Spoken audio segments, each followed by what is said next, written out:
नमस्ते आप सभी को। मैं रीना ढिल्लो एक बार फिर से स्वागत करती हूँ आपका अपने YouTube चैनल हिंदी विषय श्रृंखला में। तो आज मैं ये बताने के लिए उपस्थित हुई हूँ कि आपको पेपर फर्स्ट पहले करना है या पेपर सेकंड पहले करना है। देखो, जब NTA ने पेपर फर्स्ट को पहले रखा है तो कोई ना कोई तो लॉजिक हो रहा ही होगा, नहीं तो वो उसको बाद में भी रख सकती थी। आपके पेपर आपका जो सब्जेक्ट का पेपर है उसको पहले रख सकती थी, परंतु वहाँ पर क्या मतलब लॉजिक लगा है कि अपने सब्जेक्ट से सभी को लगाव होता है। हम सोचते हैं कि मेरे सब्जेक्ट में मुझे जो 80 प्रश्न है वो तो आते ही आते होंगे, 20 ना भी आए कोई बात नहीं। परंतु जब शुरू में ही हमारी उम्मीदें टूट जाती हैं तो पेपर फर्स्ट हम कभी भी नहीं कर सकते। ठीक है, तो ये तो बात हो गई एक कि हमें पहले कौन सा पेपर करना है। पहले हमें पहला ही फर्स्ट पेपर करना है। उसके बाद बात आती है कि पेपर फर्स्ट में तो बहुत हार्ड है, हमारे तो सर के ऊपर से जाता है, कुछ समझ ही नहीं आता है। बहुत सारे बच्चों के कमेंट आते हैं। तो मैं आपको बताना चाहूँगी पेपर फर्स्ट में 10 यूनिट है, तो 10 में से 5 आप जो आसान यूनिट हैं, क्योंकि प्रत्येक यूनिट से 5 प्रश्न पूछे जाते हैं, तो जो 25 प्रश्न आप अच्छे से कर लेते हैं तो बाकी जो हार्ड यूनिट के 25 प्रश्न हैं उनमें आप तुक्के लगाइए।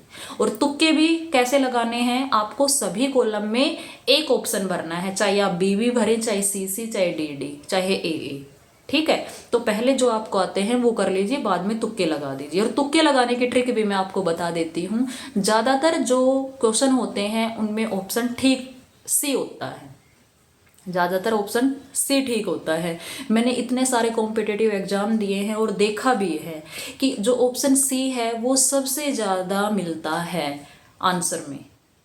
ठीक है, तो ये तुक्का लगाने का भी हो गया आपका। हाँ, अब मैं बताती हूँ 5 यूनिट कौन कौन सी इजी है। अब कुछ बच्चों ने तो अब तक भी किताब नहीं उठाई होगी, तो उनको मैं बता देती हूँ कि पहले तो हो गई हमारी यूनिट 3 रीडिंग कॉम्प्रिहेंशन, जो अध्ययन बोध जिसको बोलते हैं। एक गद्यांश आता है और उसमें से हमें प्रश्न छांटने पड़ते हैं, आंसर मुंह के आगे होते हैं।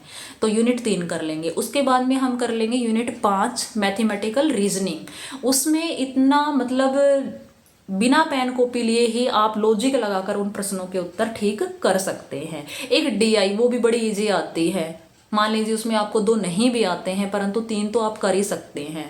उसके बाद जो 9वीं यूनिट है जन एवं पर्यावरण, पीपल एंड एनवायरनमेंट, ये यूनिट भी बहुत इजी है, इसको भी आप कर सकते हैं। एक 6ठी यूनिट है युक्ति संगत तर्क, उसमें भी लॉजिक होता है, वो भी आप कर सकते हैं।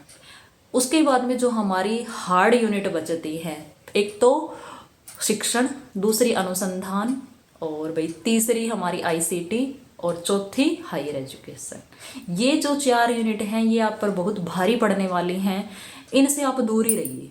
इनको आप पढ़िए ही मत, खोल के ही मत देखिए, परंतु अन्य जो इजी यूनिट हैं उन पर आप गौर कीजिए, और इतना गौर कीजिए कि एक भी प्रश्न आपकी समझ से बाहर ना जाए। 25 प्रश्न यदि आपको अच्छे से आते हैं तो 5 के तो आपके तुक्के भी लग जाएंगे। और पहले पेपर में यदि 60 नंबर आ जाते हैं तो आपका JRF होने से कोई नहीं रोक सकता, क्योंकि आप सेकंड पेपर की, यदि आपकी फर्स्ट की इतनी तैयारी है तो सेकंड की डेफिनेटली आपकी तैयारी है और आप वहाँ भी अच्छा परफॉर्म करेंगे। वो 200 नंबर का पेपर होता है आपका सेकंड, तो उसमें से यदि आप 100 नंबर 100 नहीं, आपको वहाँ पर 100 प्रश्न मिलेंगे तो 100 में से 80 प्रश्न आपको सही करने होंगे।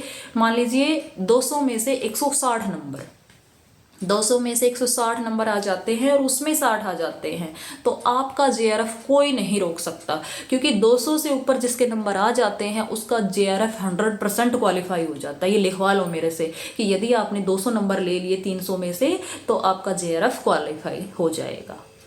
उसके बाद यदि आपके जो नंबर 200 से नीचे आते हैं, 180 से 200 के बीच में आते हैं, तो आपका नेट होने से कोई नहीं रोक सकता। तो आशा करती हूँ जानकारी आपको अच्छी लगी होगी। यदि और भी आपकी कोई क्यूरीज हैं तो आप कमेंट में मुझसे पूछ सकते हैं।